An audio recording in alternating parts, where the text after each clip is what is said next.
Nako, eto mga kabayan, walang kredibilidad, mga testigo. Kaufman question ito sa harapan ng mga mahistrado mga kabayan. Kaso ni former PRRD, walang basihan. Nako, yan po ang ating alamin mga karibin natin mula po sa video ito. Pero bago po natin simulan yan mga kabayan, palike na rin po ng video ito. Malaking tulong po yan mga kabayan. Maraming salamat po. At eto nga, bago po natin i-play yung video mga kabayan, pasadahan muna natin ito. Si Tito Soto at si Trillanes mga kabayan. Unahin na po natin tong si Soto. Sabi po kasi dito ni Soto mga kabayan sa balita mula sa bandera. Sabi ni Soto mga karibin natin, I will not dignify a tall story allegation. Ang nakakatawa roon, baka hanapin sa akin ng asawa ko yung 5 maleta. Nagpapatawa po dito siya. Nagpapatawa po. Ayon po dito sa bandera, idinaan na lamang sa joke ni Senator or ni Senate President Tito Soto ang akusasyon. Nakatanggap siya ng ilan pang opisyal ng gobyerno ng suhol na nakalagay sa sandamakmak na maleta. Ayan, no? Lahat na lang po mga kabayan ay ginagawang katatawanan, joke. Kasi nga comedian po ito no? Ito pong si Senator or si Senate President Tito Soto, mga kabayan, ay isa pong comedian. So, hindi po lahat ng pagkakataon, no? Like for example, ito pong mga mali-malitang pera, di ba? Na ipinimimigay sa mga opisyal. Hindi naman po ito katatawanan . This is a serious matter mga kabayan, di ba? So, wag niyo pong idaan sa pa-joke-joke, no? SP Soto, wag niyo pong idaan sa mga pa-joke-joke ninyo itong seryosong usaping ito. Kung para sa inyo po ay patawa lang ito, no? Patawa lang po ang milyon-milyon, no? Na mali-malitang pera. Sa taong bayan hindi po Dugo at pawis po yan ng taong bayan, kaya dapat seryosohin nyo po, no? Ano po ang inyong masasabi dyan kay Senator or Senate President Tito Soto? Eto, basahin po natin ang ilan po sa mga naging komento ng ating mga kabayan. Sabi po dito ni Ashi, when the group of Maleta said, walang aamin, correct. Wala, ni isa sa kanila, no, na iaakusahan, walang umamin. Kasi wala. Ayan rin naman po ang ini-expect ng taong bayan at nung mga nag-aakusa. They will not, no? Hindi po sila aamin kailanman mga kabayan. Sabi naman po dito ni Porodix Day, I am sure she knows who you are and what you can do. Oo nga, yung asawa yung tinutukoy, no? Lahat naman kayo ganyan ang rason. Siyempre, deny yan. Baka nasa Escabeche boy. Anong Escabeche? Trying to be funny. No? Sabi po dito ni Elena, trying to be funny. Paano niya hahanapin kung siya mismo alam niyang pinaggagawa mo? Ayan na. Kasi isipin niyo tatakbo ka po ng senador, no? Alam naman po natin ngayon, ang mga politiko mukhang pera no? Ilan lang ang hindi. Sasabihin mo, okay, lahat ng sweldo ko from the very beginning up to the last term, no? Up to the last drop ng salary ko, para sa inyo yan, no? Bakit mo sasabihin yun? Paano ka mabubuhay? I mean, paano ka kikita? Diba? Hindi naman natin pwedeng sabihin na talagang makabayan ka kasi wala naman sa pagkatao mo yun I mean ba? Pera po ang dahilan kaya kayo tumakbo, di ba? Ng kung anumang posisyon sa gobyerno. Kaya nakakapagduda yung sinabi ko na ngayon, no, di ba? Nakakapagduda po yung pagsasabi ni Soto na lahat ng sweldo ko sa mga estudyante na lang, di ba? Di saan, di ba? Saan sila kukuha ng pera, di ba? Ng income, kumbaga. So, sabi naman ng iba, mayaman naman daw sila. But I'm not, hindi po ako agree. Hindi porket mayaman ka, ganun na, ipapamigay mong sweldo mo, ganun-ganun lang. No? May kapalit No? May kapalit po mga kaubayan. No?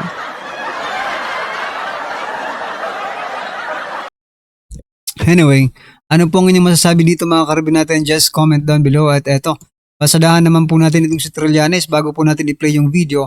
Sabi po kasi dito ni Trillanes mga kaubayan, ICC investigators, di kailangang suhulan para gawin trabaho nila. Aba, teka lang. Unang-una, pagpunta nila dito, ikaw agad ang humarap. Diba? Tapos, in-accommodate mo sila. Ganito, dyan, hotel, diba? Hotel and transportation, sabi nga diba? Oh. Paano hindi parang suhol na rin yun no? Kasi kung talagang o hindi sila nasusuhulan, they will not accept, no? Any amount from accommodation to transportation, no? Hindi po na gagawin yon, no? At hindi magiging independent sila sa pag-iimbestiga. Ang kaso hindi nga naging independent, no? Naging dependent po sila dito sa hinayupak na ito sa Trillanes. Lahat ng witness kailangan manggaling muna kay Trillanes bago ipapasa sa ICC, no? Kaya nga sabi ko, itong mga ICC na ito, kung talagang seryoso sila na malaman ang katotohanan dito, magpatulong sila sa DSWD, no? Magpatulong sila sa DSWD, magpasama sila sa DSWD. Kasi alam po ng DSWD mga bahay-bahay na yan no? Kasi palagi po silang nag-update, okay? Isorbin ninyo. Tanungin niyo bawat bahay kung anong nangyayari. Di ba? Gaya nga nitong i-play natin na video mga kaubayan, pahiya po, no? Pahiya po yung mga nag-aakusa kay former President Duterte kasi mga bayad Mga bayad po yung mga testigo. Ito, panoorin po natin sa Attorney Kaufman mga kaubayan. Ito na po, pasok.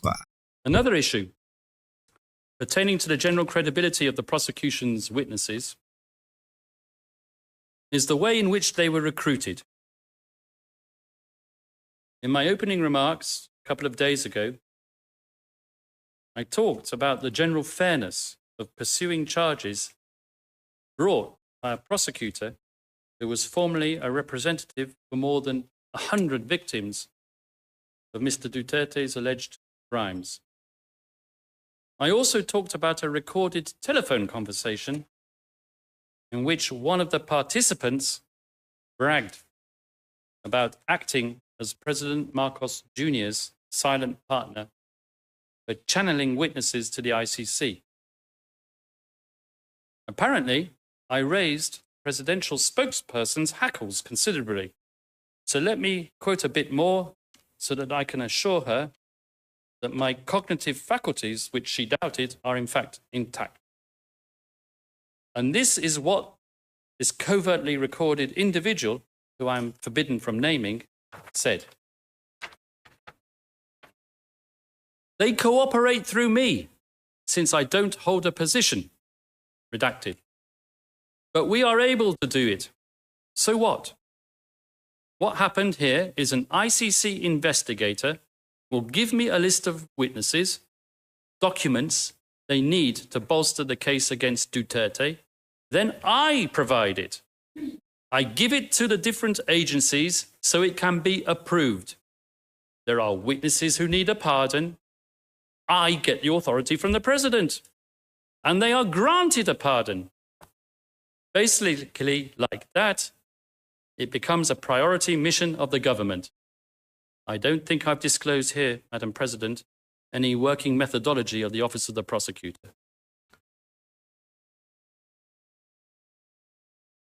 So now I turn to the incidents themselves, the 49 incidents.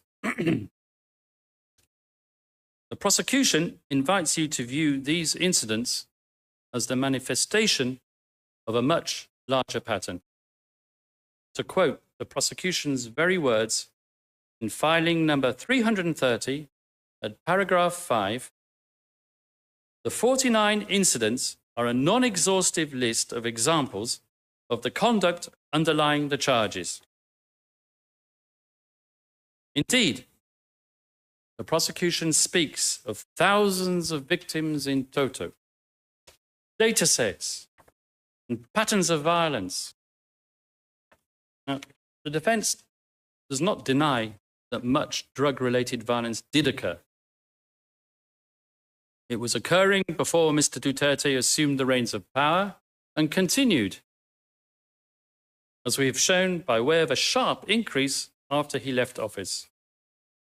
But these grandiose visions of the prosecution are of no avail if the core criminality and incidents alleged in its document containing the charges are not made out.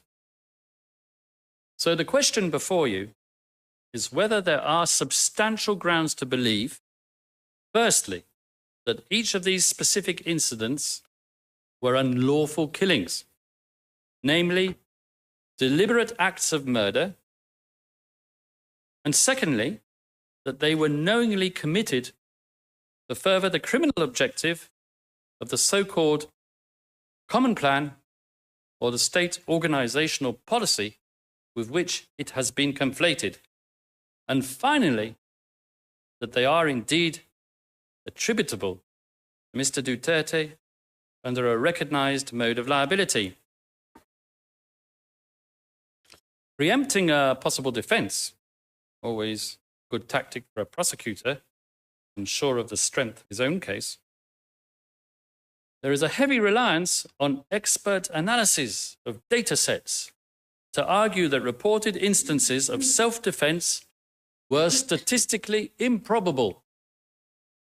Let me stress that it is the defense's view that if the contextual case depends on the scale of victims, namely thousands, as alleged by the prosecution, then establishing the evidentiary integrity of each charged incident is imperative.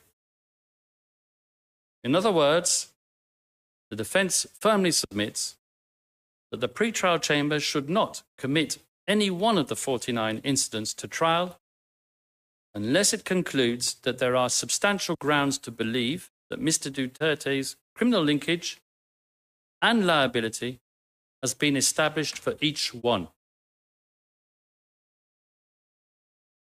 When these 49 incidents are disaggregated and examined one by one, as the statute requires, we submit, what becomes apparent is not the cumulative strength, rather the recurrence of certain symptoms of inherent weakness in the evidence. These weaknesses fall into 6 broad categories. The first is the over-heavy reliance on the testimony of cooperating witnesses who are inherent criminals with an inherent propensity to be unreliable and whose statements, as I mentioned, are not corroborated by external evidence. The second, hearsay attribution, or in less legal parlance, incriminating statements heard from a source twice or even 3 times removed. The third weakness, which infects the evidence, is the fact that some of the victims are unidentified, making it virtually impossible for the defense to pursue its own lines of inquiry. This weakness affects at least 9 out of the 49 incidents. The fourth weakness, documentary records, such as police and forensic reports, are at variance with and are contradicted by testimony of a single prosecution witness.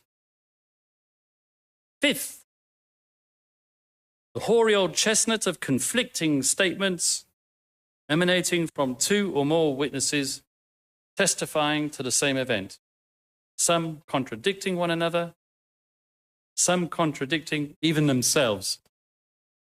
And finally, the sixth weakness being the repeated absence of any evidence to link the hitmen to our client, despite the prosecution's best efforts to chivvy such linkage out of them. The defense will now show how these identified weaknesses reduce below the substantial grounds threshold the evidence for these incidents in the three counts as they appear in the document containing the charges. Count 1, the alleged murders during the mayoral period. Count 2, alleged murders of HVTs, the high-value targets, during the presidential period. And count 3, barangay clearance operations also during the presidential period. So I shall start with count 1.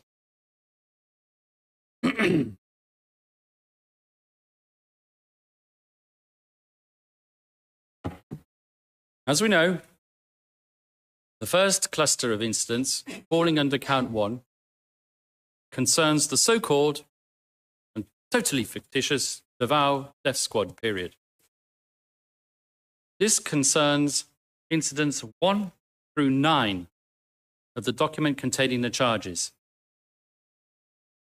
The prosecution's attribution theory here is straightforward, that Rodrigo Duterte, as mayor, authorized killings through intermediaries. But when the evidence for this count is examined, as I've already mentioned, not one witness can say that he heard the mayor give an order to kill. The attribution of criminality to Mr. Duterte arises, for the most part, out of assumption layered on top of hearsay and follows a repetitive pattern which would, as a rule, entail the same mechanism of attribution. Namely, the hitman witness for the prosecution would state that his handler said that clearance came from, and I quote, above. But what does the word above mean? It means an unnamed superior and nothing more. The mode of liability imputed to Mr. Duterte, namely indirect perpetration, requires the prosecution to establish a stable chain of command through which the common enterprise filtered. If there indeed existed a structured approval process, as the prosecution alleges. So yan mga kabayan, wala nga talagang matibay na ebidensya itong mga hinayupak na ito against sa former President Duterte. Ano po ang inyong reaksyon, opinion patungkol po dito mga karabin natin? Just comment down below at palike na rin po ng video ito. Malaking tulong po yan mga kabayan. Maraming salamat po.